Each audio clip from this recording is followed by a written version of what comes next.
All right, we are live. Hey. What's going on?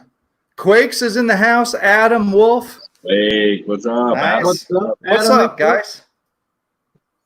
We love you all. Thank you very much for joining us. Mike Ortiz, what's up, buddy? Mike Ortiz, what's up, brother? Ortiz, what's up, brother? Just in case you guys are interested, I am smoking the King is Dead by Caldwell Cigars. Adam Wolf, doing great. Just found out I'm only working half a day tomorrow and off on Sunday. Nice. I had today off. I had today off, but I did a bunch of work around the yard all day, and then I had to go rescue my wife. Kevin, what's up? Kevin, what's going on, brother? I'm real. What's up? Mr. Cigar Prop, what up? Kevin Corbleys, what's up, brother? Yeah, Ron Real, what's up, brother? Bam. All right, so what? He's smoking the Caldwell. Tell him what you're smoking again. Not to put it out. Is it bad? No, I don't know. It's weird. I seen this cigar in our shop, and it's by Volcano Cigars. It's chocolate McNut flavor. I have no damn clue. McNut, I've never even heard of this crap before, but I do have a backup. You know what got him to buy that cigar is the McNut. I think that's what got him to buy that cigar. I was thinking about you. That's real bottom shelf stuff there. There you go, brother. That's a backup. All right, and I'm smoking the My Blue Heaven from Privado Cigars, Privado Cigar Club, and we have our boy Ray, Cigar Enthusiast, in the thing. So let's add him to the stream. What's up, guys? Hey, Vic, how are you? Not bad, brother. What's happening? All right, what's going on, Cesar? Robert, what's going on, guys? How's it going, man? I'm good. I'm coming to you guys from the hotel. Are you still in Florida?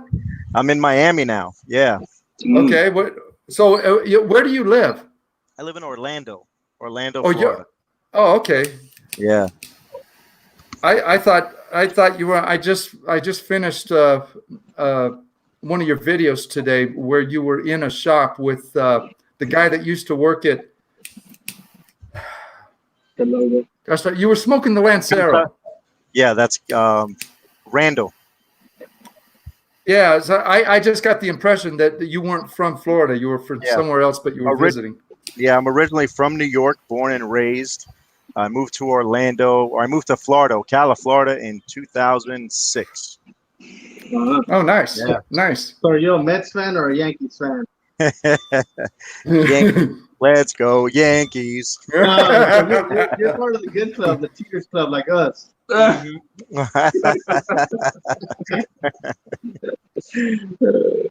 man. Fantastic. Just wanted to say to all three of you, man, thanks for having me on with you guys tonight. Oh, man. Thank you for coming. Thanks for joining us.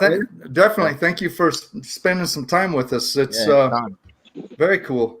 So Cesar told me about you a while back, and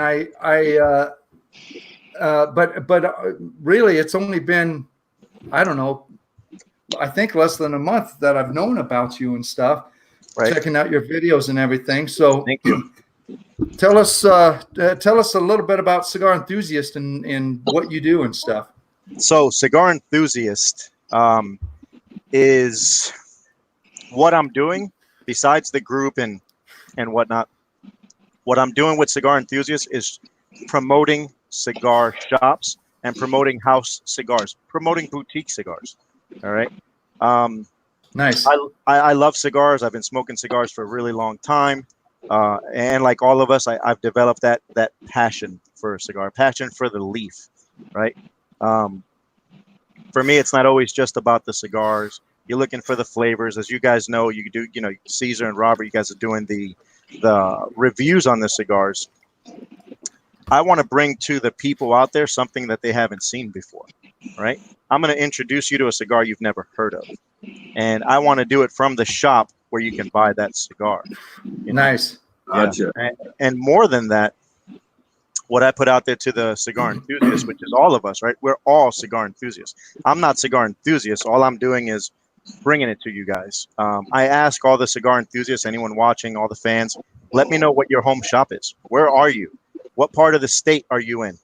I'm going to come to your town. I'm going to come to your home cigar shop, and we're going to do a live show from there, and you're going to introduce me to your cigar shop. You're going to introduce me to the cigars there, right? And I'm going to bring that to the people. Very cool. That's awesome. That's very cool. Yeah.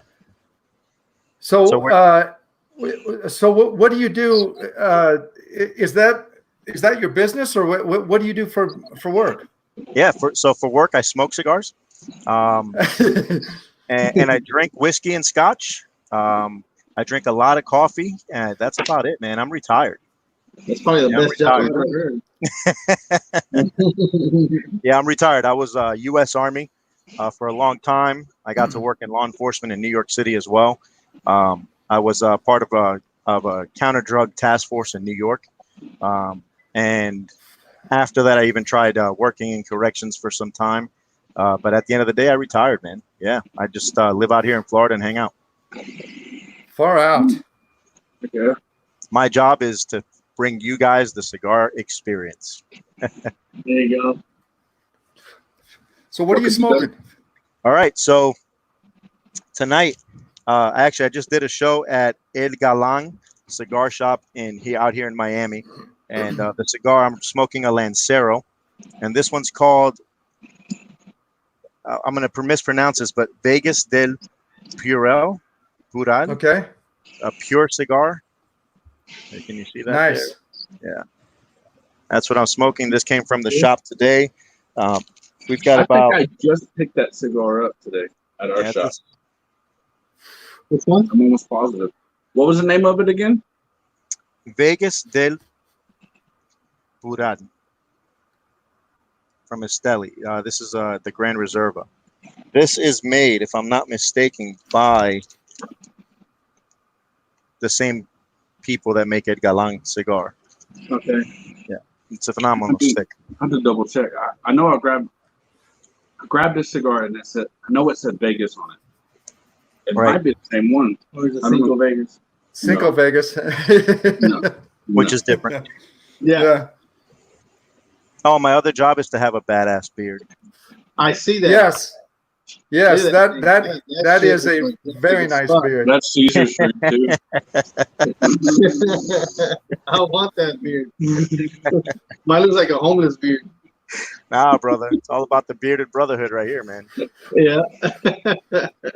Yep. Now, tell us. I've heard your stories in other shows. Tell us a little bit more about yourself, about what got you into smoking cigars, and what got you to where you're at now. I know about it because I've heard, but I don't think these guys heard it, and I would like for at least to know because it's very interesting to me. So, I started smoking cigars when I worked in the counter drug task force in New York. I was assigned to work at the World Trade Center. This is late '90s. John Drew Estate. John had his own cigars. He had a kiosk at the World Trade Center, and by no means I don't know him. It was just all the agents, all the people I worked with there used to smoke cigars. So at a young age, I was early 20s when I first joined the Army, 18, 19 years old. I was introduced to cigars by these gentlemen that smoke cigars, right? So I wanted to look cool. I wanted to be able to rub elbows with the who's who in the company, and I started smoking cigars. But that really wasn't a great experience for me because no one walked me through how to smoke a cigar. How do I cut a cigar? How do you light a cigar? Do you inhale? Don't inhale? No one talked to me about my flavor profile. No one walked me, should I buy a Connecticut or Habano or, I was just grabbing cigars and I was getting myself sick. And numerous times I can tell you I was laying on the floor in my office trying to like catch a breath, sweating bullets because I didn't know what I was doing. I'm telling you, I had no idea. And then, you know, I had guys coming in that I was assigned to work with these agents, and they were like, "Ray, you okay?" I was like, "Dude, I don't know what happened. I'm dizzy. I can't breathe." I felt like I was dying, you know. And they would laugh at me like, "Here, drink some black coffee. We'll get you some sugar in you. You know, it'll pass." My true experience was when I was in the Army and in Iraq. My brother and I were in the same unit, 1st of the 258 Field Artillery, and we were assigned, obviously, to go to Iraq for war. And I had a really bad experience out there. We came under fire. There was an attack on the base, and me and my squad, we were already in our bunk, kind of relaxing while everything was going on. And I say relaxing because we get attacked every day. So for all you veterans out there, you know what I'm talking about. It happens so frequently, mortar fire, AK-47 fire, that unless it was landing on top of our building, I didn't care, right? I was sitting back. I was playing my PlayStation, eating some Oreo cookies. You know, unless you needed me, I wasn't running outside. I was sitting in my bunk, literally just about to take off my boots, man. And one of my soldiers, Perez, came running in. And he's like, "Soto, you okay? Sergeant Soto, you okay?" I'm like, "Yeah, everything's fine. What's going on?" "I heard your name over the radio." "You heard my name?" "Yeah." They like said Soto was down. Soto was down.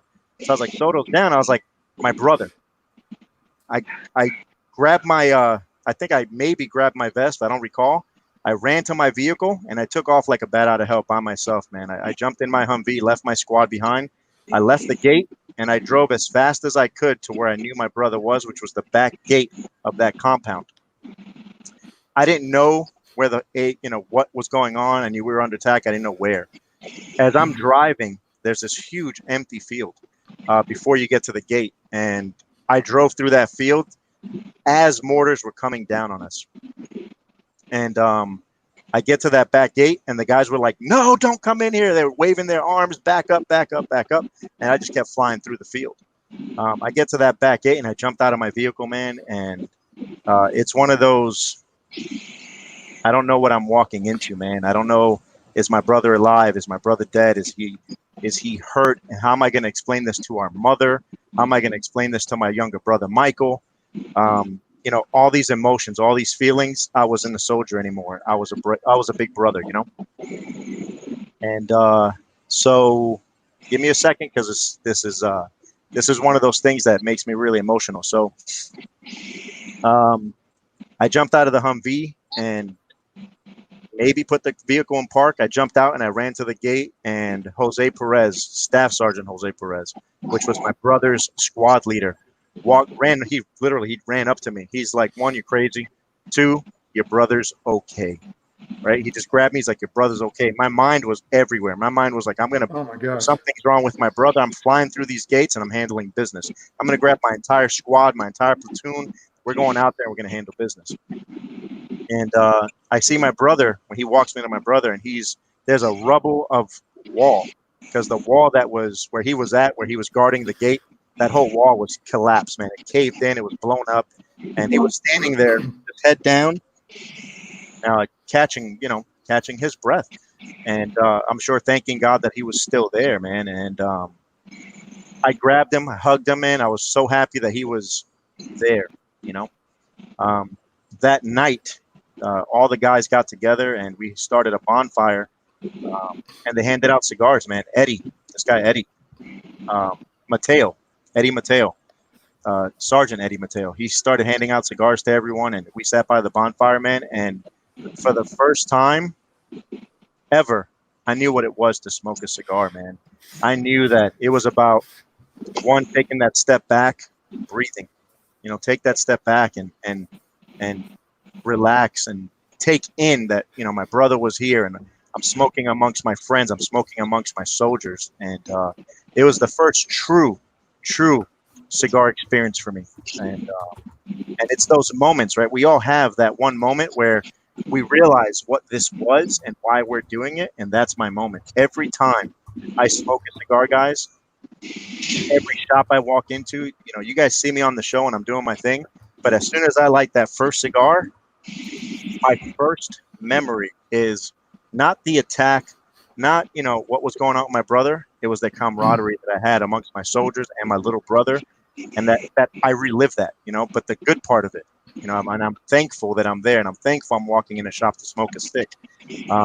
That's my experience smoking cigars. Gee whiz, you gave me goosebumps, It's bro. awesome. Good. Yeah, Wow. and there's more, man. I mean, I can tell you every good thing that's happened to me and every bad thing that's happened to me, you know, after I smoke a stick or before I smoke a stick. But we all have those. Everybody, all your watchers, all your viewers, all of us, man. We all have that defining moment in our lives, man, where that cigar is super significant to us, right? Yeah, absolutely. And that's kind of what Cigar Enthusiast is, man. It's about showing the shops, showing that camaraderie. Tonight was a perfect example at Ed Galang Cigars, because when you walk into a shop, you're there to see your friends, you're there to hang out with your cigar family, right? Your brothers and sisters of the leaf, right? And don't exclude the ladies here, because the sisters of the leaf are, you know, on point, and Yeah. and a lot of times they know more about cigars than we do. Yeah, we have one in the room right now. Christina, say hi, Christina. Yeah, so that's my story as far as really when I started smoking cigars and fell in love. And that became a staple for me. So I started smoking cigars, and during that time, so that was 2000 and I want to say 2003, 2004 time frame, and then I haven't stopped. You know, All right, that's right around the same time I started. I think I was 2002, 2003, something like yeah, that. like really Yeah. hardcore. You know, where it became my passion. It wasn't just me smoking with somebody that, you know, I didn't know my ass from my elbow. I learned. I started studying. I started reading. I started trying to visit the who's who of cigar shops in New York City, especially when I got back from Iraq. That was kind of my thing. I was just hanging out by myself. I didn't know a lot of cigar smokers. It was kind of taboo. You know, the guys who smoke cigars, you were either a banker, a lawyer, or a doctor. Right. So I didn't Or a really, mobster. or a mobster, or, you know, it's the truth. Yeah. And what I realized was that when I smoked a cigar and I was within that group of people, we were all equal. There was no ranking system. You know, it wasn't me and my captain smoking a cigar. It was Ray and John smoking a cigar. You know what I mean? It wasn't, you know, two sergeants smoking a cigar. It was Ray and Eddie and Ray and Jose smoking a cigar. Right. And we still have that now. You can walk in a shop and you don't know who you're sitting next to. That guy's a professional. He's a lawyer. He's a doctor. He's a business owner. And you guys are just brothers of the leaf, sisters of the leaf, man. That is an amazing feeling to have that, to be able to talk to someone in, you know, from a different, I want to say business or different, I don't know what the word I'm looking for is, but a different lifestyle. Yeah, just a different background and stuff. Yeah. And it's pretty cool, man. It's great. And it's a humbling feeling to be amongst those guys. Yeah, I remember you sending me those pictures of you and your brother holding off holding that shell Yeah. when he was attacked and stuff, and I thought that was the most coolest thing. I posted that picture on the Blue Line cigar review, where Really? I posted a bunch of veterans on there, and a lot of people that are still serving. So that was pretty cool of you sending that picture to us, brother. Do you still smoke with your brother? So my brother Jeff, he's not a cigar smoker. I wish he was. He's a cigarette smoker and a vapor. Oh Oh man, wow. I know. My brother works for NYPD. He was supposed to retire, but with current events and all, I think he's going to be extended for another 5 years to finish off. But I'm sure that when he retires and we get to spend more time together, because again, I'm here in Florida, he's in New York, we're going to smoke some stogies. We're going to smoke Nice. some stogies together. Nice. And So, what's that? Now, to answer your second part, where Cigar Enthusiast had really come from was kind of very similar to that. It's just to keep it simple. I want especially during everything going on right now, we're not able. A lot of us aren't, and depending what state you're in, you can't really get out too much. People are scared to go out. You can't walk into a cigar shop like like maybe like you used to, or there's some states that don't have cigar shops within 20, 30, 40 miles away from them. Some towns, these guys don't have cigar shops. Everything's online, right? So I want to promote the brick and mortar, the mom and pop shops, not just brick and mortar companies, the mom and pop shops. I'm not looking for the $1 billion shops here. I'm looking for the mom and pop shops that you can, call them. Hey, hey, this is John. I saw, on Cigar Enthusiast, I saw that, Ray was there and he was smoking this cigar. I'd love to smoke that stogie. And they're going to provide you that cigar at a discounted rate because you're a cigar enthusiast. I want that, to go nationwide. I want everybody to experience what we're all experiencing, what I'm experiencing. So, yep. Very cool. So what kind of what's your palate like? What's your profile? What do you typically get into? Yeah, so I'm a huge fan of the Lanceros. With the Lance, I think I have a very refined palate. Again, been smoking a long time, and I like to find those little hints, those notes of what the blenders have put in there, right? So before I smoke a cigar, I typically do some research, like you guys do when you're reviewing a cigar. I want to, they talk about the leathers and they talk about the, let's say like there's a Jason Newman. It's got a little bit of an orange kind of zest to it. A Daniel Marshall will surprise you when you smoke it. Put it down for 10 seconds and you take a puff, and all of a sudden you get this flavor profile that comes out of nowhere, and then it disappears. I want to find that, right? So when I smoke a cigar, I smoke it nice and slow, and I look for those little hints, those little notes that make me fall in love with smoking that cigar, and the reason I smoke cigars. So I'm a full body guy, but I enjoy my medium bodied cigars. But Lanceros for me give me the most flavor, right? It's a thin. You have to see, for you guys that don't smoke Lanceros, understand what a Lancero is. I don't know where I just put my Lancero. It's here somewhere. Here. So they're very thin. They're long. They're very thin, but it's all wrapper, right? You have your binder in there. Excuse me, your filler, but that wrapper is going to give you a hell of a flavor profile, right? And it's going to transition as you smoke it. So I smoke my Lanceros. Medium to full-bodied cigars is my thing. Nice. Yeah, I'm all. I don't know if you guys Go ahead, Cesar. Ray's background has went from being nice and shiny, sun outside, to like real beautiful outside, man. Your background. Yeah, I've been watching the moon just. That's not even the moon. That's a. Is that Oh, it looked like the moon from here. I was like, whoa. Yeah, it's a beautiful backdrop. There you go. There's the moon. Is that better? Yeah, we're at the. Go ahead. Yeah, I'm sitting by. I can't smoke at the hotel, but the Ritz. I'm staying at the Ritz-Carlton in Miami, right on the beach. The beach is directly in front of me, guys. But nice, we're not allowed nice. to smoke here on property because, for whatever reasons, no smoking on the property. But for whatever reason, they set up an area out here at the end of the pool where I can smoke cigars. Man, they put an ashtray out here for me. They set me up real nice. So this is my spot. Nice. That's awesome. I've gone to several hotels where they say there's no smoking, but I asked them, can I smoke where the pool's at or anything? And they're like, yeah, sure, just go out there and have a good time, And so I'll find I'll go to the furthest corner of the pool where nobody's around, and I'll sit down and smoke a cigar every time I go.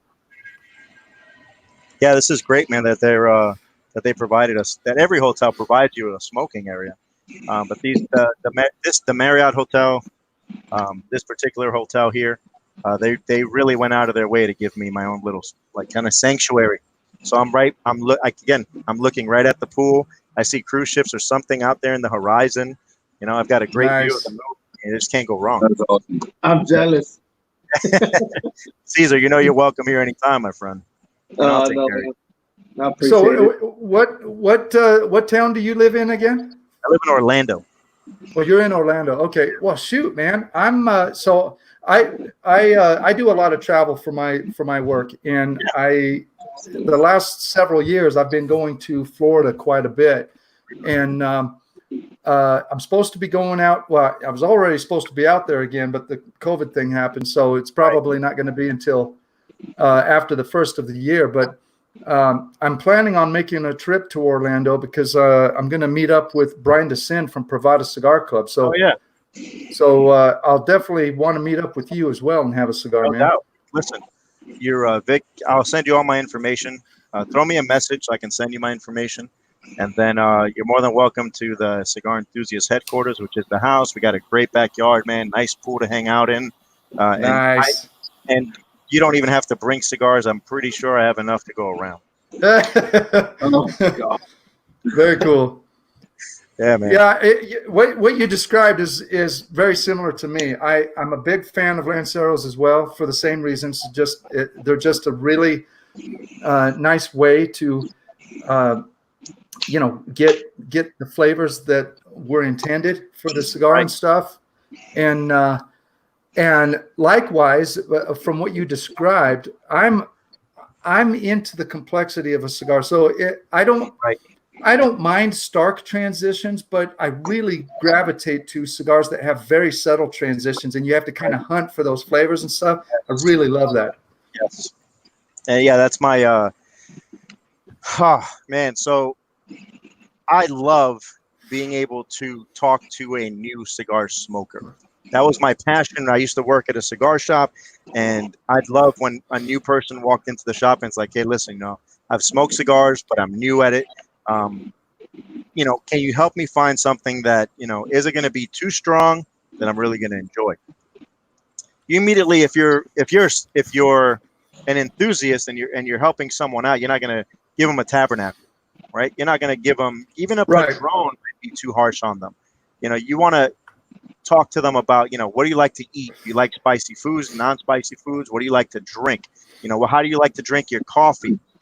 And then work them into a cigar that they're going to fall in love with and want to smoke again tomorrow and want to come back to you and say, hey, Ray, that was an amazing cigar. What else do you have? Right? And develop their palate, because that's what it's about. You got to develop your palate. You can smoke a cigar today that you guys, all of us, we don't like. But you buy another one of those cigars and you let it sit in your humidor for a couple of weeks, let it sit in there for a couple of months, and you pick that cigar up in 3 months and smoke it again, your palate's changed. You might love that cigar. That might be the best cigar you've ever smoked. So you got to mix it up. You can't smoke. I don't like throwing names out there. So you can't smoke cigar A every single day for the rest of your life. You got to mix it up. You got to smoke that light-bodied cigar. You got to smoke, or that mild. You got to smoke that medium. You got to smoke that full cigar. You got to mix it up with your palate, right? Yeah. That way you can develop your palate and really take in what a cigar is, how it's made, how it's created, and enjoy it, I hear you, man. So you mentioned that you drink a lot of coffee. I am admittedly a coffee snob. I've got a very nice coffee setup in my house. Yeah. And I do a series on my channel called Care to Pair, where I pair cigars with different coffees and how to make coffees, different methods of making coffee, that kind of stuff. So talk to me about coffee. What kind of kind of stuff are you into there? I'll keep it real, man. Café Bustelo all day long. My mother is from Honduras, and we were raised in Puerto Rico for quite a number of years. She was in the Army herself, and we were stationed in Ramey Air Force Base in Puerto Rico. As a young kid, my mother used to make café bustelo, so cafecito. So it's the espresso with a hint of sugar in there, and my Italian bread and butter, man. To this day, I'm 42 years old, and Jessica, my girlfriend, the lady cigar enthusiast, who's in the room right now, she literally makes homemade bread, man. She makes homemade bread, and I have that homemade bread sitting there near the stove, and I make my cafecito every morning. And I have my cafecito outside, my little bit of bread and butter, and my cigar, man. And I'm in heaven. So Nice. and I make it old school, man. You got to put it. I'm gonna say all the names wrong, but I got my little, what's it called, Cesar? To make my espresso. I got my little pot I put on the stove. Oh, the mocha pot. Yeah. Yeah. I use that to make my coffee, man. It's fantastic. I keep it old school. I do it exactly the same way my mom did it. Very cool. Very, very cool, man. I'd love to hear about your coffee setup, man. I might have to take a trip to you soon. Oh, bro, so I've got just about every different method of making coffee that you can imagine, and some that you've never heard of. But my pièce de la résistance is a rocket Italian espresso machine that I had imported from Italy, and Really? and every morning it's espresso, Americanos, cappuccinos, Nice. and through the day I drink coffee like crazy. I like my cappuccinos, man. That's what I had last night. Went to an Italian restaurant out here after dinner, ordered my cappuccino, my tiramisu, sat back, relaxed. Nice. And it was, again, that's kind of something old school from Brooklyn. But a restaurant I used to go to, man, where I smoked cigars, they served coffee, and the restaurant next door, the cigar lounge, served cappuccinos and cafecitos and all that. But the restaurant next door had an amazing tiramisu. So I would order my tiramisu, go to the cigar lounge, order my coffee, sit outside, smoke my cigar, eat tiramisu, man. It was awesome. Oh, very cool. Old guys there would stare at me like I was nuts. I'm taking a puff of my cigar, taking a sip of coffee, taking a bite of tiramisu, and it was insane. There you go. Yeah, That's man. awesome. So, what do you think of? Are you much of a fan of cold brew? I am, and I'll be honest with you. Who got me really experimenting with cold brews was Kevin Shahan. Yeah, well, you can thank me then, because I'm the one that introduced Kevin to cold brew. Well, Vic, thank you, my friend. Thank you.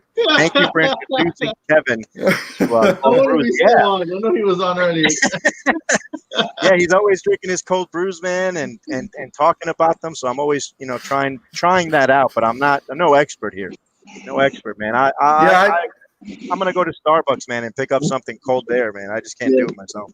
I just ordered a bag of one of my favorite cold. It's actually an espresso, but it makes a fantastic cold brew. I ordered it and shipped it to his place because I was like, bro, you got to try this stuff. So he'll be getting that next week sometime. Well, we're friends, aren't we?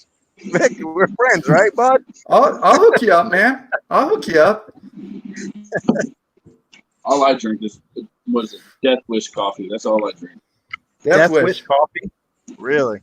I drink Black Rifle coffee, so Hell yeah. that's all I There you drink. go.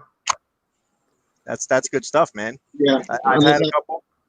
If I don't have Black Rifle coffee, then I'll just drink something like Starbucks. I know you. Folgers or Folgers. something. Nah, I knew you were going to say that. He's a Starbucks guy. I'm not a Starbucks guy. He goes to Starbucks and orders his frappuccino, man. There's a Starbuks that's like Caramel macchiato. He I literally literally just go got finished with the pumpkin spice latte. Don't let him play. Hey, listen, look, I'm about to choke on this motherfucker right now. Yeah, I gotta be careful because I am very anti Starbucks and I slam it a lot, and I've slammed it in front of people who love Starbucks, and I've gotten jumped on. People are like, Really? what's wrong with Starbucks? I'm like, sorry, man, you got to understand how much of a snob I am. Yeah, I'm not a big fan of Starbucks. Yes, I do get it once in a while. There'll be a certain one I want to get just because, whatever the reason, I don't have coffee or whatever, and I want some, then I'll just go get it. But I try my best not to go to Starbucks. It's whatever your morning feels like. No. Because you get it every morning. No, I don't. No, I get an energy drink every morning. Okay.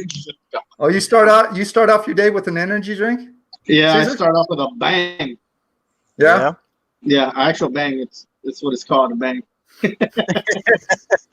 So there's a is that what we're calling it now? Is that an energy drink? yeah.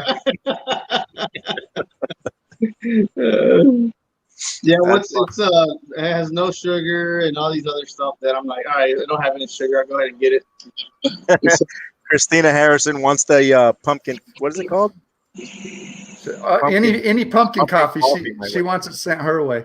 That's funny. I Yeah. hate pumpkin spice. Y'all both see y'all can share. No. October is my favorite month, but one thing that makes it like the best month is that pumpkin spice comes out. And everything, there's pumpkin spice, everything. And I hate pumpkin spice. My house, I walk in, my wife puts everything pumpkin spice. As soon as I walk in, it's sticking the things. I hate it.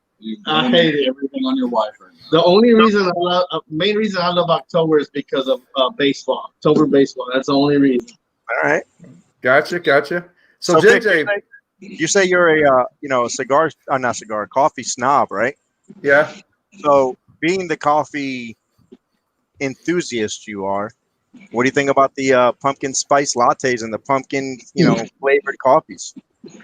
Man, I'm a purist. I pretty much only do like black coffees or cappuccinos or something. But I live on a farm and I have goats and we milk our goats, and I have a recipe for my own creamer that I make, and we mix the creamer up. We make a vanilla peppermint creamer and some different flavors. Really? And yeah, and so that's really the only creamer I ever use, if I use creamer. But yeah, other than that, I'm pretty much a purist and just go for with just pure coffee. There you go. All right. So JJ, I was going to say we're all smoking something different. I'm smoking the My Blue Heaven from Privada Cigar Club. I'm smoking The King is Dead by Caldwell. And I put my cigar out. You didn't like it, huh? It was called Volcano Cigar or something like that. It was some random freaking. Where's your thing at?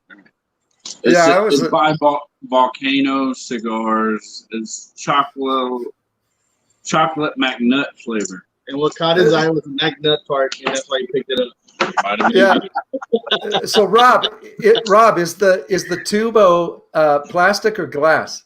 Glass. Generally, any clear tubo, I stay away from. There's not a whole lot of cigars you get in a clear tubo that are good. See, I haven't had too many of the clear tubes, but the only one this is my second one. The first one I had was the CB Jackson, and God, I hated that one too.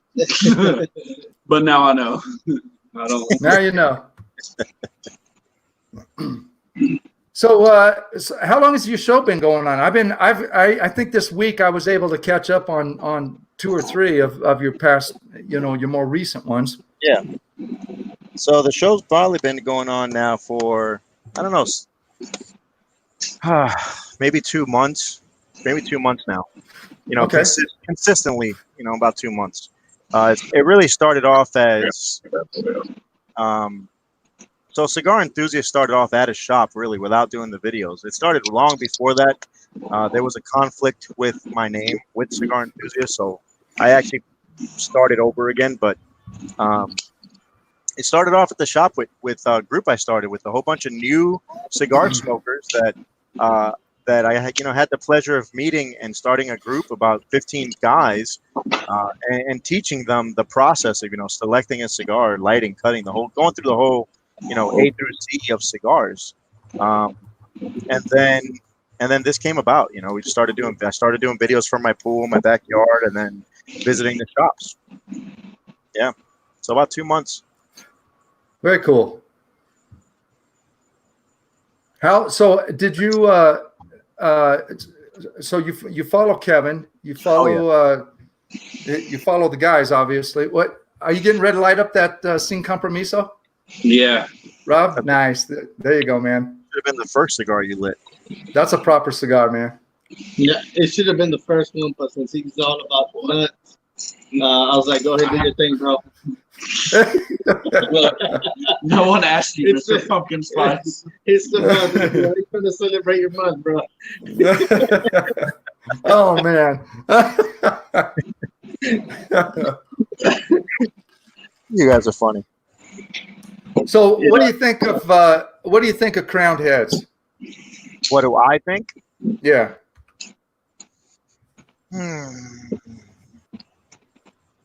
Where do I start? How I Wow. This was kind of a trick question, but go ahead. I'll just say it's a great cigar. Crown Heads makes good cigars. I'll leave it at that. I don't smoke Okay. a lot of Crown Heads, guys. It doesn't agree with my palate. Really? No. Yeah, I'm kind of a Crown Heads nut. I buy everything Crown Heads. The only cigar they have that I'm not much of a fan of is their Connecticut. The what is it, Cesar? The shoot, I can't remember now. Anyways, I'm not much of a fan of their Connecticut, but everything else I smoke the heck out of. Really? See, I have, if you ever come to the house in my humidor, in my winador, I probably have, and I can't really point out a particular cigar. I probably have maybe a dozen or so Crown Head cigars, all medium bodied. Sure. I wish I was at the house so I can actually show you and pick a few out, but I don't smoke them too often. They're there mainly for, when you come to the house and I'm going to tell you, hey, listen, humidor's there, make yourself at home, grab whatever you want, man. So you have a little bit of everything in my humidor. And Nice.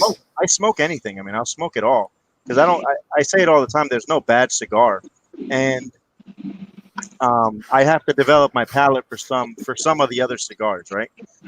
Maybe it's, I don't know, maybe it's the way it was blended or, the way it was rolled. Right. I like to let my cigars rest a little bit. So, it could have been Sure. that for me, where it didn't really, fit my palate at the time. So, yeah, I can't really, say anything good or bad about them. So So, what is your favorite cigar? That's what I was about to ask you. Do you have a favorite company? no, man, every time I get asked this question, I always give everyone the same answer. My favorite cigar is the next cigar I smoke, man. Yeah. There you It's go. always the Very next cigar. Like I said, even with Crown Heads, it's not that I dislike the cigars. I love all the cigars I smoke. If I light one, I'm not going to put it down. I don't. If it didn't fit my palate in the moment, I'm still finishing. I'm gonna smoke that cigar to the nub, because as I'm drinking my coffee or my scotch or my whiskey, that flavor profile is going to change as you're smoking the cigar. So I'm still looking for those nuances. I'm still looking for I love the transition in a cigar. Yeah. I love the transition. So like this particular Lancero I'm smoking, quarter of the way in, it's changing the profile's consistently changing for me, and I love that. I love finding that in a cigar. It's great. I don't like when I smoke a cigar and it's just flat. There's no change, no transition. I'm just smoking a cigar. I'm not a fan of that. So I try to find those transitions. I want a cigar that's really going to give me something. Right. Yeah. So is that you have that New Air humidor, right? Yeah, I do. That's like 150 count or something? I think I have the same one. That one is, it's 150 count. Okay. I try to max it out, man. It's got more. It's definitely got more in there. Yeah, I'm trying to decide on a new humidor. Right now, I've got I've got two humidors. My New Air, and then my uncle makes humidors, real nice high-end wood humidors. I've got one from him, but I've got cooler doors and everything, just all kinds of stuff full of. And I'm tired of hunting through everything, trying to remember where something is and stuff. So I've been looking at, and I'd like to have everything in one unit on display. So Right. trying to find something that fits that. I think we all do that. I'm sure your viewers do too, where I have Tupper doors, and I'm a little bit anal, so I literally I have cue cards, man, and I write everything down. Every time I put a cigar in there, I grab a new cue card and I'm filling it out. So I've got one Tupper door could have like 6 cards in there because I have so many different cigars in that one. And I also color blend, I color set up, color coordinate my cigars in the Tupperware. So all my Connecticut style wrappers, they're in one Tupperware. All my, Habanos, that's in one Tupperware. If I have flavored cigars, Jessica smokes flavored cigars, that's in another Tupperware. They got their own humidor. Everything is really is set up in my closet.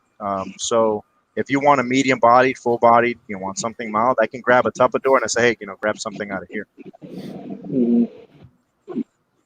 Very cool. Yeah, I'd like to do something like that. Right now, all my stuff, for the most part, is organized by either by company or by where I got it. Right. But I'm not real good about that. I'm learning to program right now, so I've got some ideas for creating a program that can help track all my stuff. Nice. Well, Send that my way. I'm kind of like everybody else. I'm not like you guys, where it's like, I got all this set up all perfectly neat. Mine are just one humidor. I got another humidor. All mixed up. See, I got mine separated from ones I can smoke and ones that's reviewed. Yeah, That's really what what I mine got. is. I got nice. one humidor of my special cigars, like expensive, just the stuff that I don't want nobody touching. And I got the other one where it's basically just a bunch of cigars thrown in there. I mean, they're not thrown in there, but they're in the random cigars. And then I got a smaller one that is basically like reviews and stuff I just grab. I don't know. I got like 3 or 4 humidors that I'm just like, which one am I going to open next? I don't even know what I got in there sometimes. Sometimes I go in there and I pull one out. I'm going, oh crap! I thought I smoked this. This is about 4 or 5 years ago. I get There's no wrong way, really. Whatever no, works not for at the all. person, Exactly. Yep. So how come? What's taking you out and about? You said you're in Miami right now. Yeah, I'm in Miami. Yeah. So what's taking me out and about right now? Jessica and I decided to do a little Florida staycation, man. We were sitting home. We're like, you know what? Let's leave Orlando. Where can we go? So we ended up staying at a hotel, one of the Marriott hotels on Marco Island. And while we were sitting on the beach, enjoying a cocktail, hanging out, it was almost 3 o'clock. And I picked up the phone. I started Googling cigar shops, man. And then I called a few shops and I said, hey, listen, my name's Ray, Cigar Enthusiast. This is what I do. I'd love to check out your shop and go live, man. And then so I just picked a couple of shops here in Orlando and I hit them up. And I did Very my cool. shops. Yeah. Yep. And then we were supposed to actually be home today. And me and Jessica were talking and I said, you know what? I really don't want to go home. I have, I don't want to go back home and just sit in my pool and sit in my office for the next 16-hour days I put into Cigar Enthusiast. And so I said, let's just go to Miami. We're not far, it's an hour and a half, roughly hour and 45 minutes from where we're standing. Let's just go. Orlando's 3 hours, Miami's an hour and a half. Let's do Miami. Oh, cool. And as soon as I got into town, I called Juan Nunez, I called Jerome Barris. I said, hey guys, I'm in town, I'm coming to Miami. So as soon as I get in town, I'm going to hit you guys up and let's hit a cigar lounge. So they took me to their home shop and I did a show from there today. Oh, cool. Yeah, I seen earlier you were on a show. What show is that? What's it called? Well, I did our show as Cigar Enthusiast, Okay. but the shop was what is it? El Galan. El Galan. El Galan. Oh, so That's basically Felix. the gentleman. Yeah, Felix Fuentes lounge. Oh, nice. Yeah, it's a great shop, man. Great family atmosphere. It's something that Jerome said tonight. It's not a shop, man. It's a house. When you walk in there, you're walking into your house. You're walking into your family member's home. I was greeted with open arms from everyone that was there at the shop. I'm talking about, the cigar smokers. I'm not talking about just the owner of the shop and the guys. Everyone, gave me love when I walked in, made me feel like I was part of their family. Very cool. Yeah, they had cafecito on cue, man. So I was drinking my coffee, cigars. I don't know how it is in your family's homes, man. But being Honduran and Puerto Rican, when I walk into anybody in my family's house, they've got an entire wall filled with family pictures, right? Right. Yeah. Yes. When I walked into this shop, when you walk to the end of the shop, it's filled with the heritage of that family. You know, generation after generation of tobacco growers and blenders and just Wow. just no, but wow isn't even, there's no way to explain what I walked into today, man. It is the epitome of what we love in a cigar lounge, but from a manufacturer to provide you that, it's awesome. You know, it's not about, you know, buying that $50 cigar and $30 cigar. It's about you coming into the shop and really enjoying the cigar experience, man. Right. And that's what that shop was about. But that's what all the shops that we're looking for, those mom and pop shops, that's what they provide us. You know, it's that oasis and that feeling that you walked into your house. You know, that was an awesome experience tonight. Very cool. Yeah, I last year and the year before, I was doing a lot of trips to West Palm Beach, and I was driving down to Miami and stuff. And there was a little shop. I can't remember the name of it now. Real small shop, but just a really cool Cuban-esque feel to the shop because the owner is a husband and wife team, and she's from Cuba. And same thing. The first time I went in there, I was like, "Hey, I'm from Arizona," and and the guy went and pulled out a nice Monte Cristo Cuban for me and brought it to me. He said that's been sitting in the humidor for a couple of years, and just really cool. Same thing. The pictures up and just the whole vibe. It was just really cool. So then I can't think of the name of the shop, but the gentleman you're talking about, that's Dan, if I'm not mistaken. His name is Dan. So so Dan and I and his wife are actually going to be doing a show together in the next couple of weeks from that shop. Ah, cool. Yeah, I'll man. be excited to see that, man. So we'll definitely bring you that. It's a great shop. The wife is Cuban. They have a house cigar, which I can't wait to show all of you and provide to the cigar enthusiasts. Because when I walk in a shop, I buy cigars. There's more out here. I can't see in the dark, guys, but I got 2 bags of cigars out here. I purchase all the cigars at the shop that are their house blends, and I give them out to the cigar enthusiasts. I do raffles. So for you guys to experience what I experienced there on that show. But that shop is awesome. Yeah, it's a nice little place, and it was just so inviting. I hung out there. I went in there thinking, maybe I'll grab something and go back to the hotel, and I ended up hanging out there, I think, for 4 or 5 hours. It was great. Yeah, my co-host, Princess J, Jeanette Waddle, that's one of her hangouts, man. She has a group of guys a group of brothers and sisters of the Leaf that she meets up with once a week at that shop. She actually got me in touch with Dan so that we can set up a show there. Oh, cool. Very cool. Really excited to do that one. So when you do the show, is Princess J going to be there with you? She will be live in-house with me that day, yes. Oh, very cool. Yeah.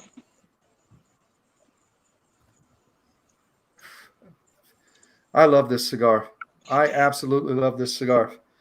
It's a I think it's not a Lancero because it's too short, but I think it's a 40 ring gauge if I remember correctly, and it's like 6, maybe 6.5, and it comes out of the Aganorsa farms, and man, it's a fantastic cigar. I think Aganorsa makes some of the greatest cigars in the industry, man. They make cigars for everybody, and until this year or last year, when everyone's going for what's it called, the Aganorsa Leaf. Am I wrong? I'm trying to remember. I can picture it. Aganorsa Leaf is their brand of their own cigars, and the one that really took off here the last several months was the Supreme Leaf. The Supreme Fantastic cigar. Yeah, it's a great cigar. But it was like that really put them on the map. As far as for the enthusiast, for the cigar smoker to really see that in the magazines and all that. But Aganorsa makes cigars for so many people in the industry, and they just make a fabulous cigar. They do across the board. In fact, man. They just released the Supreme Leaf in a Toro, and Ron Reel just did a review on that. I haven't watched it yet. I've seen it today. I think he posted it today or yesterday. Yeah, he just. I think it was yesterday. I haven't seen it, but I'll definitely look into that show later on this week. Yeah. Ron does top-notch videos. He does some really good shooting. Yep. I love his stuff. I love his work, man. He does professional looking work, man. Yeah. I'm like, man, I need to find somebody to do my stuff like that, man. Listen, I'm sure you do the same thing I do. I do all my shows live, so there's always a hiccup, man. There's either an audio problem like today, or not today, the other day, I was having camera issues. We have, because I'm going live, even though I use the internet from my phone, sometimes I'm using the shop Wi-Fi. So, you get me freezing up. I'm like, so Yeah. it's like Do you Princess really Shay. have to pin that right there, bro? Do you really have to pin that there? I had to pin it. Come on, out. Yeah, I wanted to give a shout out to James, the smoking preacher. He's in. I think he's driving home right now, but he's a great guy, and his channel's climbing pretty good. Yeah. Now, knowing that we're big into firearms and knives and stuff, let us know what did you carry most of the time when you were out in service?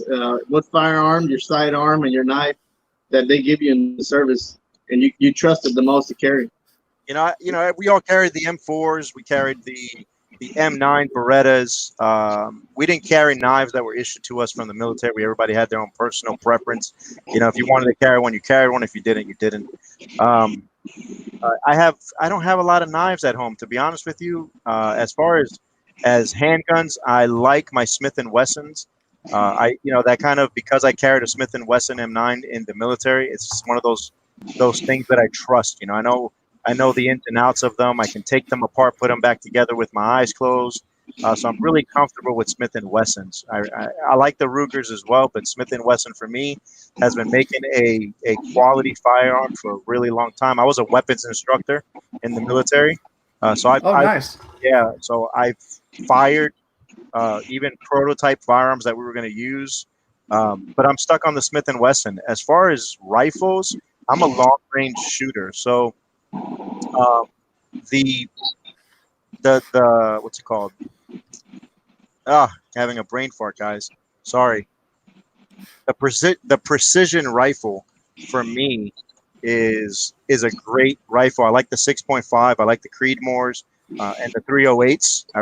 The 308 for me, I can shoot anything with it, right? I can hunt and do whatever I want with a 308. Yeah. But if I want to go long range shooting, I love the precision and the velocity, the range of a Creedmoor, 6.5 Creedmoor. Really enjoy shooting that any rifle that has that particular round for me.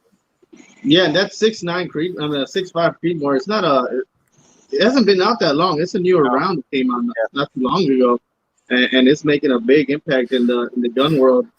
Yeah. Being a precision rifle type of round, I know it goes a very long way, a lot longer, a nicer round than the 308, which the 308 was one of the rounds that was used more as a precision top round for a long time. Yeah. Before the 30-06. Right. Yeah. Yeah, you're right. 6.5 really come a long way. Probably in the last, I want to say almost 5 for me, because I really got introduced to it about 5 years ago, and I like it. I like going to like Montana and stuff where I can shoot long range. I really don't have here in Florida. I mean, there might be 1 or 2 places I can go where I can go 400 yards or more, but not much more than that. When I go to Montana or I go visit buddies of mine in the military that are in the boonies, I can try to shoot the 800 yards. I mean, maybe hit the 1,000-yard mark, and that's where the 6.5 comes in for me. And what rifle is that 6.5? Is that the Ruger precision rifle? The Ruger Precision, yeah. Yeah, that's a nice rifle, man. It really is. My buddy, I love that rifle. Yeah, I've seen the videos and stuff. My buddy Dave, he's a guy that was in the Army. I didn't meet him in the Army. He's actually a registered nurse, but he introduced me to that particular rifle, where I got to physically hold it and physically shoot it, and I fell in love with that thing, man. There's another one that Tika makes that's just like it. Yeah, it's a lot more expensive. Yeah. And it's also 6.5, and also I think they make 30-06 and 308. Oh but yeah. 6.5, man, it's so smooth, man. Tika, talking about Tika rifles, I think that's a different conversation, man, because we can go 3, 4, 5 hours talking about Tika. No, really. Yeah. Let's be I own realistic. the Tika, so I know what you're talking about. I love Tikas, man. Even your hunting rifle, your wood rifles for the Tikas, That's what I got. by far the best rifle you can get on the market to go hunting, for shooting. You know, even if you're just doing range shooting, target practice, man, the Tika is an amazing rifle. Yeah, it is, man. And the bolt action on that, man, the action on it is so smooth like butter, man. You don't even feel it. It just drops right off, man. Exactly. It's and the precision on it, man. The accuracy on that thing is amazing, bro. And we're just talking iron sights, man. You can have a great time with it. Yep. Yeah, So- I have a Leupold scope on mine, but Now you're bragging. yeah, now I'm bragging. I shoot my hunting rifle is a Remington 700 with the factory upgrade. I can't remember what they call the trigger system, X something. But anyways, and I've got Nikon optics on it, and it's an .6. I grew up on the .6. And speaking of Montana, I'm from Montana, bro. What area do you go to up there? I haven't been to Montana. I'm not gonna lie to you. It's been since 2000, maybe like 2009, brother. And a buddy of mine had a ranch out there with a lot of, not even a ranch, man. It was his house. He called it a ranch, but it was like all I saw was land, far. Yeah. There was nothing there. I can't remember. It's been a long time. It's a guy I met in the Army. Very cool. Yeah, I went to high school in Bozeman and grew up in the Bozeman area, and Really? and I mean, I'll always have a soft spot for Montana. I grew up there. My dad took me out hunting and shooting a lot there and stuff. But speaking of sidearms and stuff, I'm in the market for a new handgun, and I don't know. Right, guys. I don't know where to start. I've got a 45 caliber Ruger. I've got a 40 caliber car that my son is. I'm going to give it to my son, but so I need something to replace that. So it's a subcompact, and I've really kind of fallen in love with the Walter. Really? I just got my wife a 9mm. And man, it just shoots. I love the way it shoots and the way it feels. Before that, the gun that I've always been in love with from just how it feels in my hand is the 6 hours. Man alive, I love those. Well, if you like the 6 hours, they came out with the military. The military got rid of the old Beretta that they were carrying for a long time, and they switched to 6 hour. Yep. What is it? The 3.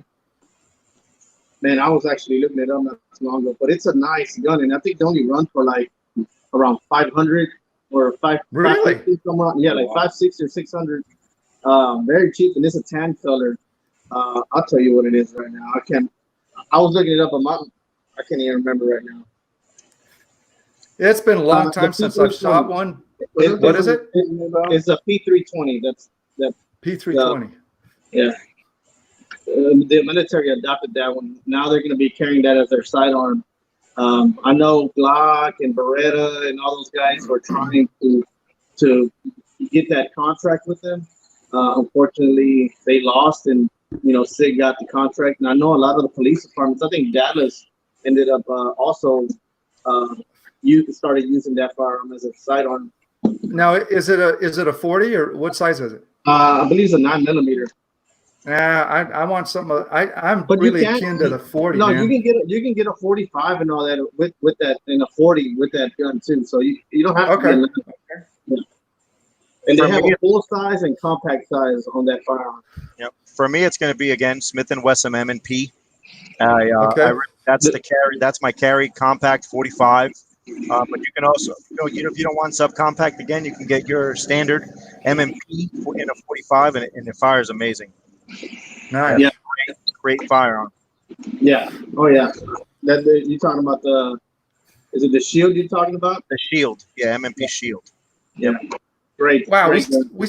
we started talking about guns and we lost 8 viewers, man. What the heck? What the heck? Well, this show's for men, I guess. You know.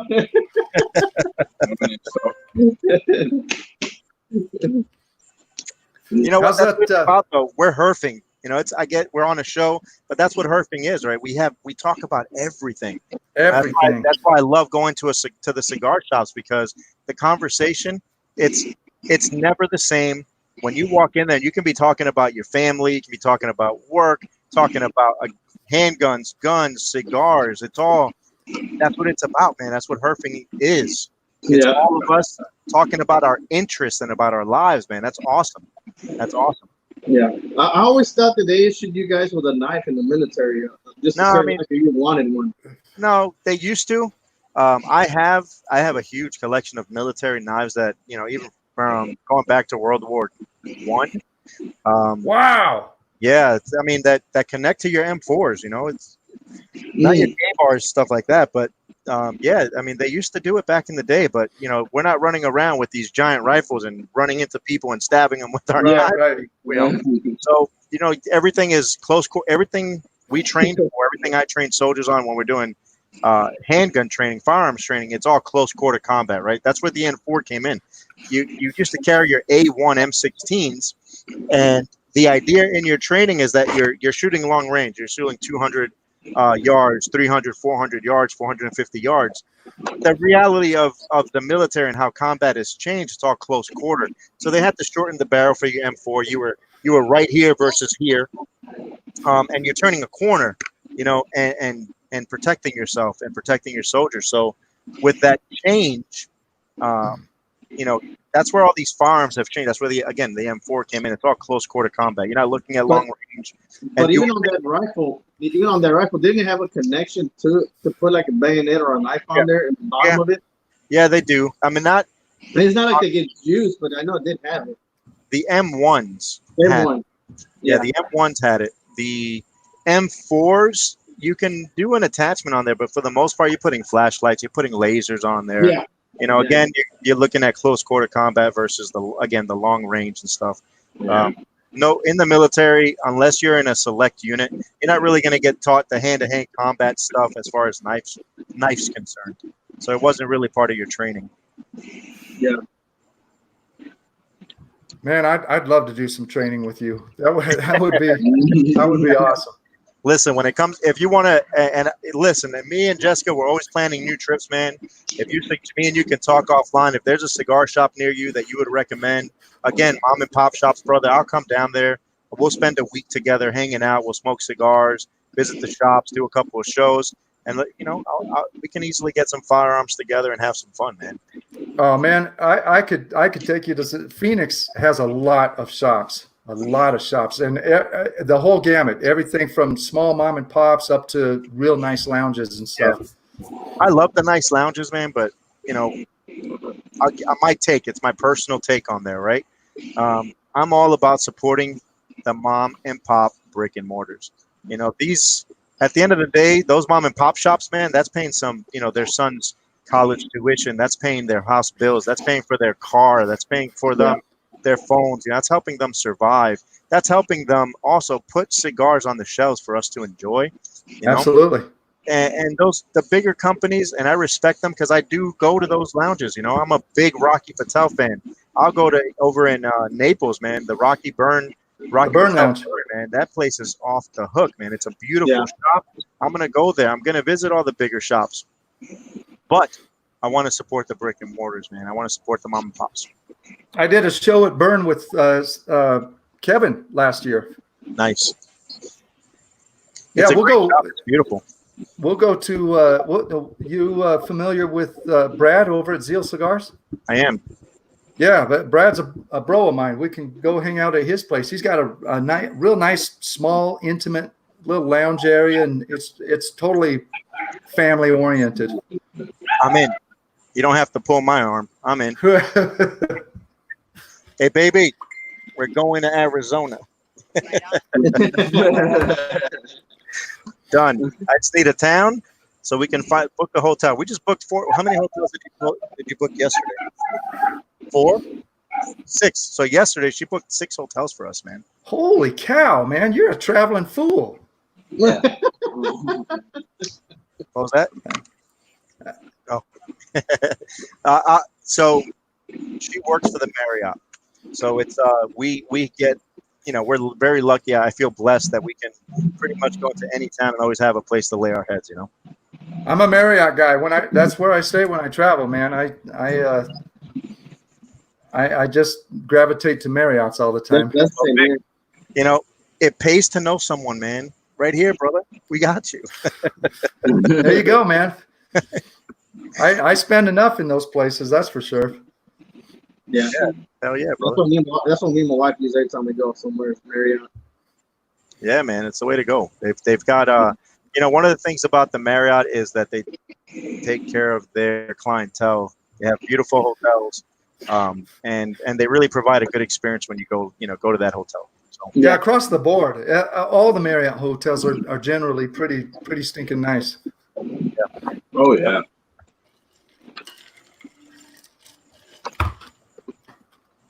Well, I had a freaking day. My wife and I were supposed to go into town today. So I told you I live on a farm, and the closest shopping for us is about an hour and a half away. I'm 3 hours from Phoenix.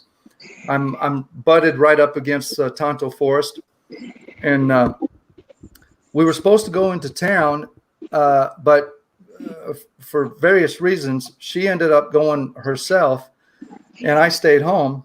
And we had a very large order of feed for all of our animals and stuff. And she got a flat tire. We had a tire that had a slow leak in it and was going, I filled it up. I said, "You'll be fine. Just take the North Road slow." And she sent me a message when she was headed home. And I'm studying, and I'm like, man, she should have been home by now. What's going on? And then I get a call from a Phoenix number, and generally Phoenix numbers for me are always sales calls. So I never answer Phoenix calls, but I just decided to answer it. And the guy had very poor reception. All I heard was wife, tire, and 103. 103 is a forest road that's up north of us. And I just said, "I'm on my way." I knew what the issue was. So I blast up there and had to jack our truck up, and it had 1,500 pounds of stuff in it. Holy cow! And it sucked, man. And then I got her home, and then I had to unload all that stuff. And last week or 2 weeks ago on our show, Cesar was about falling asleep on the show, and I thought tonight I was going to be the same way. I was dead when the show started, but I'm feeling pretty good right now. Good, Yeah, I brother. was pretty beat up. I swear at one point you fell asleep. No, I was pretty beat up that show. Nah. Well, we never knew if he was falling asleep because he was dropping out so much.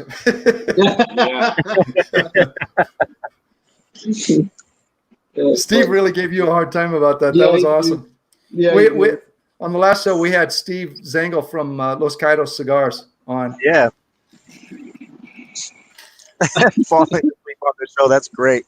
So was he, bobbing his head? no, I was just tired. He was. I don't know. Most of the I time. was like, Yeah, most of the time I was quiet. And that's definitely not you, man. No, it's not, man. It's just I had worked.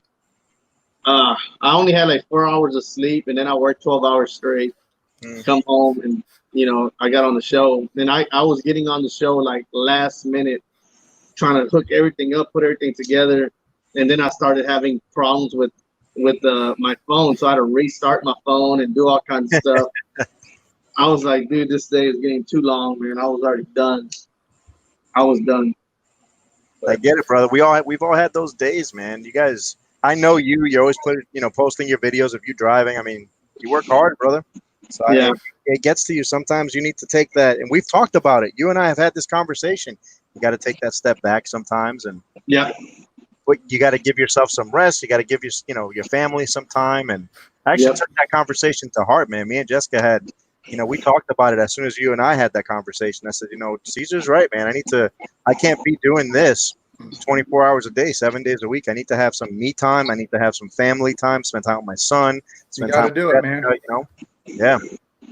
Got to rest once in a while. You got to tell Vic, bro, I'm out. Tonight's not the night, bro. I'm out. You and Robert. I would have done it by myself, but it's always good having more people on the show. Yeah. We'll get we're gonna have one of those. We'll get a picture of you, right? We'll put it right behind Robert there, and you're always gonna be a part of the show, man. Just put it there, and we have to have some kind of pre-recording where he laughs. Yeah, exactly. Every once in a while, hit the button. These are laugh.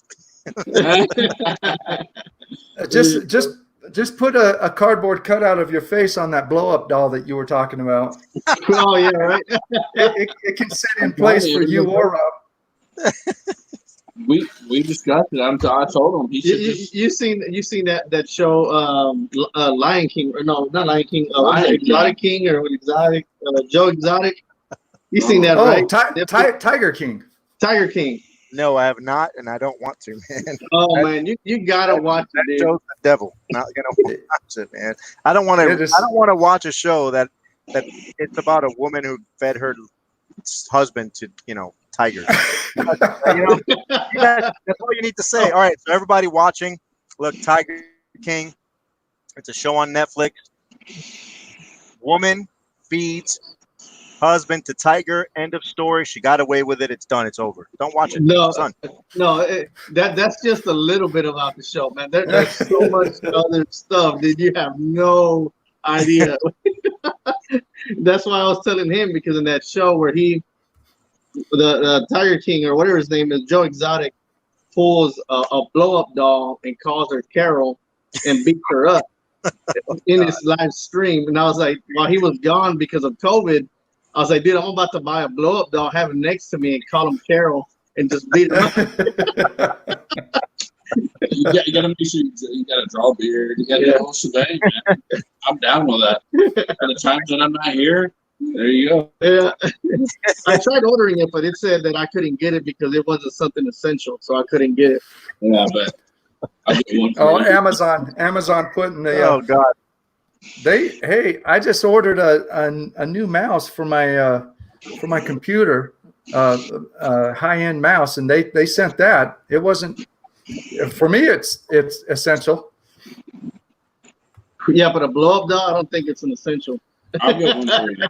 It depends who you ask, man. It depends who you ask. Yeah, it depends who you ask. I was going to say the same thing. So where you guys headed after Miami? You headed back home? Yeah, we're gonna head back home for a week. We actually have a hotel in Orlando, even though we live there. We're gonna be staying at a hotel for the rest of the week next week, so we can take my son, who's 8 years old, Gabriel, the love of my life, guys.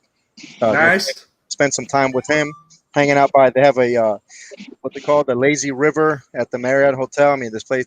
Which hotel is it, baby? Okay, it's the JW Marriott in Orlando, Grand Lakes, man. It's a beautiful hotel. She walked me through it last week. We're gonna spend all next week there, hanging out with my son. And then after that, you have to watch the show to find out, brother. All right. Very cool. Is that your girl sitting behind you? Did she just lit up a cigar? I saw a lighter go on. Yeah, she's smoking a cigarette, actually. Yeah. Oh yeah. She does smoke cigars. She smokes cigars when we go to shops together and stuff. But right now, she's smoking a little cigarette. I'm not gonna, it is what it is. I'll get her to get off those darn things. Get on to these guys. Yeah, there you go. Well, it's about that time, guys. I'm gonna have to kind of call it quits already because I got a lot of things to do before I go. Yeah, you said you were gonna bail out early tonight. Yeah. That's cool, man. I'm about the same way. I've got to start studying. I'm in the middle of certification that I got to get for work, and I've been putting in late nights studying and stuff. Well, you know, I don't have to do anything, guys. You know, I'm gonna light up another cigar. I'm gonna order something to drink out here. Don't leave me. I'm gonna take a walk on the beach because I'm a rebel, and you know, fuck the world. And, There you go. You know, that's it. And maybe get a little nookies later, man. When in Rome. In the night. That's right. In the night, right? That's How you right, do man. it. So you said your son Gabriel, he's 8 years old. 8 years old, man. Yeah. Very nice. Very cool. That kid is he's the reason I wake up every morning, man. He's the reason I do what I do, you know. And it's, I'll be honest with you, it hit me. You know, doing Cigar Enthusiast was to get out. I smoke cigars, right? I like going to shops. So I wanted to bring that to people. But when he told me that he was proud of me and he's looking at all of our T-shirts and our mugs and, you know, all the Cigar Enthusiast stuff, and he's like, Daddy, I need you to get me this. And Daddy, I want you to order one for my mom too. And Daddy, I want this. And he loves it. You know, he loves it. He loves it. And he's so proud of me, man. And that lights a fire under me every single day, man. I want to keep pushing forward, and I want to keep seeing. I want my son to be proud of me. I want him to love what I do, and it just brings me joy, man. I'm just really lucky and blessed to have him in my life, man. That's awesome. That's cool. Yeah, Yeah. I've got a son and a daughter, but they're both out of the house. I just turned 51 like a month ago, and Happy birthday, brother. thank You're you. And my son sent us. I've talked about it a little bit on some videos and stuff. My son is engaged. He's fixing to get married. I think after the first of the year, and he sent us a picture today of the stone that he's doing a custom ring for his girl. Nice. And it's crazy, man. I started really young, and when I've been a musician all my life, and kind of a crazy story. When I started, I was like, oh boy, I mean, now that I'm on the back end, I feel different about it. But back then I was still young and everything. And I thought, man, I screwed up. I messed up my life. But my son and I have a fantastic relationship. My daughter is a different story. There's a history there, but they're both doing good. And now my son's fixing to get married, and it's blowing my mind, man. I can't believe it. Well, you know, you're a good father, man. I'm happy for you. I'm happy for your son. I hope all goes well with the engagement, the marriage, and so on, man. It's lucky. We're lucky when we get to see our children grow up, man. I think a lot of people really miss out on that when they don't have kids. But watching our children grow up, man, inspires me. Like I said, I'm sure inspires all of you to do better, man. And to watch them, you know, your son, watching him, you know, go finish school and go through college and be successful and you know, treating a woman the way she's supposed to be treated, with respect and honoring them, man. That's awesome. Yeah. Man. Yep. And you raised your son right, bro. I'm proud of you, man. Congratulations. He's a good boy, and he doesn't smoke cigars as often as I do, but whenever he's with me, we smoke cigars together, and he's got an appreciation for cigars. He'll probably grow into it more. But yeah, whenever we get together, we typically have a cigar, and he likes to let me know that he's bigger and stronger than me now. So my son's 8 years old, and he tells me that all the time, man. Yeah. That's awesome. He shows little muscles to me. He's like, Daddy, look at me. I'm strong. And he goes, and he starts hitting me and wrestling with me, man. I love it. That is awesome, man. That's awesome. That is. Oh, look, I know you guys are getting ready to cut this short. So I wanted to thank you, Vic, for having me on. Cesar, Rob, man, thanks a lot for letting me come on the show with you guys. I really do appreciate it. I appreciate what you guys do. And this is what it's all about, man. It's about supporting each other. And Cesar has helped me from start to now. You know, you've always given me great advice, just as Kevin has. You helped me get my equipment together, my not even just my equipment, the applications I use. So thank you, my brother. Thank you. I appreciate you. Oh man, it's a pleasure, bro. You know, I take care of you, man. If you need anything, Yeah, and always. I appreciate what you've done, man. Thank you for your service. Thank you. Thanks for your service, and I wish you the best of luck with your show. Thank you. And your family, man. I wish you guys the very best, and happy 4th of July, guys. Yeah, you guys too. Happy 4th of July, guys. Thank you. Now, Ray, real quick, I haven't even checked. I've been watching your stuff on Facebook and that. Do you have a YouTube channel as well? So I do, but nothing's active. What I'm going to be doing after the next show, so let's say 2 weeks from now, I'm editing all the videos. So we have a lot of videos that are 30 minutes, an hour long. I'm going to just shorten them up, guys. I'm going to cut out some of the BS. Some of our videos, like I go live, so there's going to be, you know, we have audio problems, we have video problems here and there. Sure. I'm going to try to minimize those shows I have to, like, you know, 15, 20 minutes, and then I'll pop them on Instagram, throw them on Facebook, on YouTube. As of right now, I'm strictly going live and letting everything hang on Facebook. Very cool. Well, I've been enjoying it, man. I'm glad Cesar told me about you because I haven't been near as active this year as I was last year because of my work and everything. Right. But yeah, Cesar told me about you, and I went and checked it out, and I've been watching your videos, and they're very cool.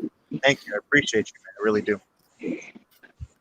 Yep. Well, thank you very much. And like Cesar said, thank you very much for your service, and Absolutely.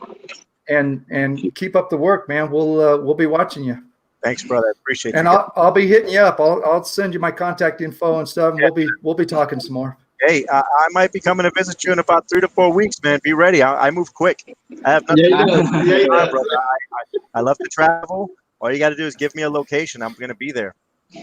I'll tell you what, it's a really good time, man. If it's a good time for you, because because of COVID and everything, I haven't been traveling. My company's got us on a no travel policy right now, Right. and so it's easy for me to plan something right now because I know I'm going to be home.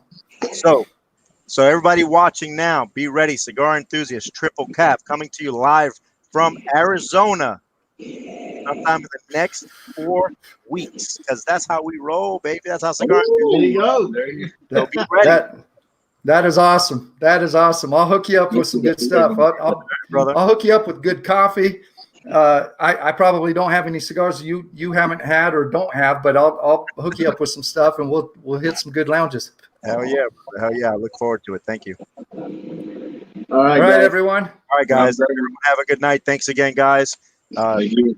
As always, stay classy, stay smoky. See you next time. All right, bud. Take it easy, everyone. Here, guys. By the way, guys, look him up on Facebook at Cigar Enthusiast, and also on Instagram. So, and go give him a follow. Great guy. Yeah. Yeah, he's got a cool thing going on Facebook. I've been the last 2 days I've been trying to catch up on some of his stuff. But anyways, guys, Guys? we gotta wrap it up. I got things to do. They're waiting on me. Caesar, send me the name of that 6 hour again, and I'm also going to check out that Smith & Wesson MMP, and I gotta get something here pretty soon. So send me that model number again. All right, sounds good, bro. I'll message it to you. Awesome. All right, everyone, have a great night. All right, guys, thanks for watching and hanging out with us. Love you guys. Yeah, happy 4th of July. Yes, Enjoy. happy 4th. Bye, guys.